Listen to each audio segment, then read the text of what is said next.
मैं परमेश्वर का धन्यवाद देता हूँ इस सुबह के समय के लिए। सर्वशक्तिमान परमेश्वर के चरणों में आने का प्रभु ने जो मौका दिया है। आइए आज के वचन मनन के लिए मत्ती रचित सुसमाचार 27वां अध्याय उसका 46वां वचन हम पढ़ें।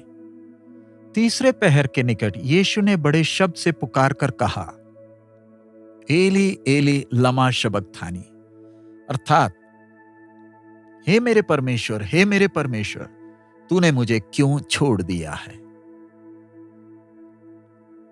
हम लोग पिछले दिनों में ध्यान दे रहे थे प्रभु यीशु की प्रार्थना, क्रूस के ऊपर के आखिरी कुछ शब्दों को।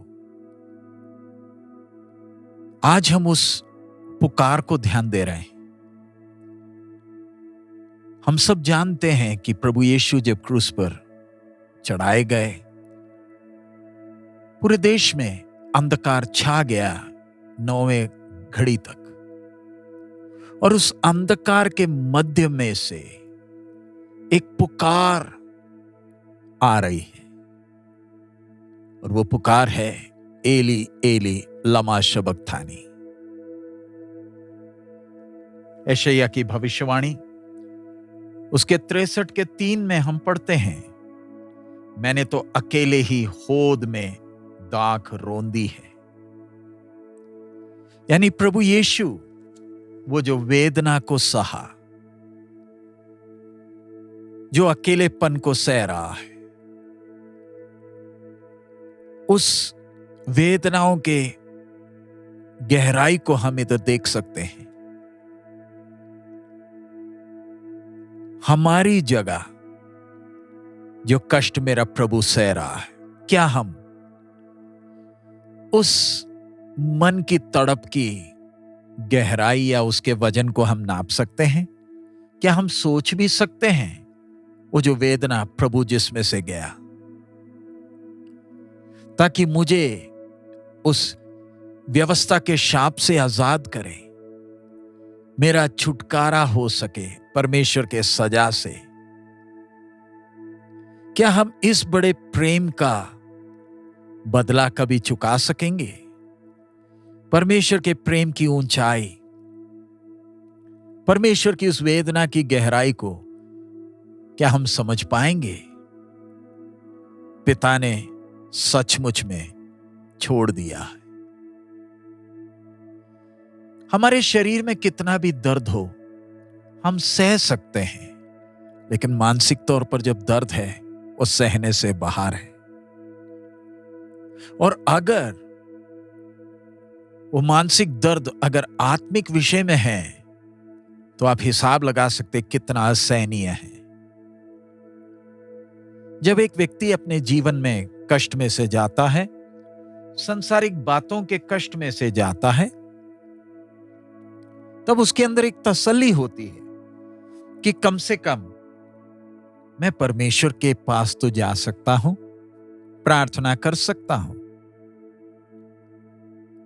इधर भजन संहिता 42 के 5 में हम दाऊद की प्रार्थना देखते हैं, हे मेरे प्राण तू क्यों गिरा जाता है, तू अंदर ही अंदर क्यों व्याकुल है।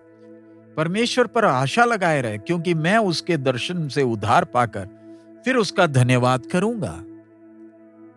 इतना सिर्फ नहीं, भजन संहिता 27 के 9 में हम फिर देखते हैं, अपना मुख मुझसे ना छिपा, अपने दास को क्रोध करके ना हटा, तू मेरा सहायक बना है। हे मेरे उद्धार करने वाले परमेश्वर, मुझे त्याग ना दे और मुझे छोड़ ना दे। यानी कितनी एक तसल्ली होती है, कम से कम मैं परमेश्वर के नजदीक तो जा सकता हूं। लेकिन प्रभु यीशु के उस वेदना को देखें, इस अंधकार को आप कैसे सहेंगे? सच में पिता ने छोड़ दिया। वो प्रभु यीशु के विश्वास के कमी के कारण नहीं है। हम लोग भी, हमारे जीवन में हमें कई बार लगता है कि परमेश्वर ने मुझे छोड़ दिया, असली में छोड़ा नहीं होता, पर हमारे विश्वास के कमी के कारण, परमेश्वर की इच्छाओं में ना चलने के कारण हमें लगता है प्रभु ने हमें छोड़ दिया। प्रभु यीशु का विश्वास थोड़ा सा भी कम नहीं। देखिए ना कैसे 2 बार पुकार रहा, हे मेरे परमेश्वर, हे मेरे परमेश्वर, तूने मुझे छोड़ दिया तो भी मैंने तुझे नहीं छोड़ा है। क्रूस के ऊपर या अभी तक के शरीर की वेदना को सह सकता हूं, लेकिन यह सहना मुश्किल है। इसलिए पुकारता है, लमा शबक्तानी, तूने क्यों छोड़ दिया? प्रभु यीशु का वेदना उसके चेले छोड़कर जाने का वेदना नहीं है। वो छोड़कर बेशक चले जाए, तूने मुझे क्यों छोड़ा है? प्यारे अजीज, हमारे जीवन में जब कष्ट आता है, हमारा रोना होता है, प्रभु लोगों ने छोड़ दिया। हमारे लिए प्रभु ने हमें छोड़ दिया वो विषय नहीं है, हमारे लिए मुख्य लोगों ने छोड़ दिया। लेकिन प्रभु यीशु की प्रार्थना हमारे लिए एक सबक हो जाए। अब अगली बात ध्यान रखें, परमेश्वर की आदत कभी नहीं है कि अपने अजीजों को कष्ट के समय में अकेला छोड़ दे। ये परमेश्वर के स्वभाव में नहीं है। आप लोगों के जीवनों को देख सकते हैं, कैसे उन्होंने अनुभव से कहा है कि कष्ट के घड़ियों में उन्होंने परमेश्वर से तसल्ली पाई है, उन्होंने प्रभु की स्तुति की है।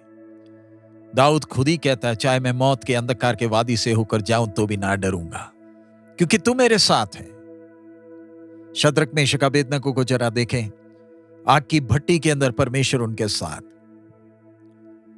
लेकिन प्रभु यीशु के जीवन में यह पहली बार है जब वो अकेलापन है। उनके सेवकाई के पूरे समय में कहीं भी वो अकेलापन महसूस नहीं हुआ। हमेशा पिता के साथ का नजदीकी संबंध था, और यह अकेलापन, यह त्यागा जाना बहुत भयानक है। हमें परमेश्वर ने कभी नहीं छोड़ा, लेकिन परमेश्वर का मेमना अकेलापन क्यों महसूस कर रहा है? क्योंकि जगत का पाप उठाए हुए है, हमारे लिए पाप बनकर खड़ा है। हमारे अपराध उसके ऊपर लादे गए, और उसे पाप का वो पूरा वजन उठाना है, और स्वर्ग उस समय देख नहीं सकता। प्रभु यीशु की सेवकाई को हम देखते हैं, जब बपतिस्मा के समय और रूपांतर के पहाड़ में कैसे स्वर्ग से आवाज आई, पुत्र का आदर किया गया, लेकिन क्रूस के ऊपर कोई आवाज नहीं। शापित क्रूस के ऊपर लटका है मेरे और आपके लिए। प्यारे अजीज, जरा इस बात को समझ लें, स्वर्ग पाप को कैसे देखता है। आइए हम पाप से नफरत करें, प्रभु को प्यार करें, प्रभु की इच्छा के अनुसार अपना जीवन बिताने के लिए अपने आप को समर्पण करें। मेरे और आपके कारण प्रभु यीशु अकेला क्रूस पर लटका है। आइए हम प्रार्थना करें। हमारे अनुग्रहकारी दयालु पिता, हम आपका धन्यवाद देते हैं इस समय के लिए, आपके वचन के लिए। प्रभु, क्रूस की इस वेदना को जब इन दिनों में हम मनन कर रहे हैं, प्रभु उसकी गहराई को समझने के लिए, उसके अर्थ को समझकर प्रभु आपको और करीबी से प्यार करने के लिए हम एक एक को मदद करें। बाप, जैसे आप हमें प्यार करते, कोई और हमें प्यार नहीं करेगा। हमेशा आपके नजदीक रहने के लिए, आपको प्रसन्न करने वाला जीवन बिताने के लिए हम एक एक को मदद करें। सब महिमा आप ही को देते हैं, यीशु मसीह के मधुर नाम से हम मांगते हैं, आमीन। प्रभु हम सबको बहुत आयत में आशीष दे। हमारा प्रभु अति शीघ्र आ रहा। मारा ना था।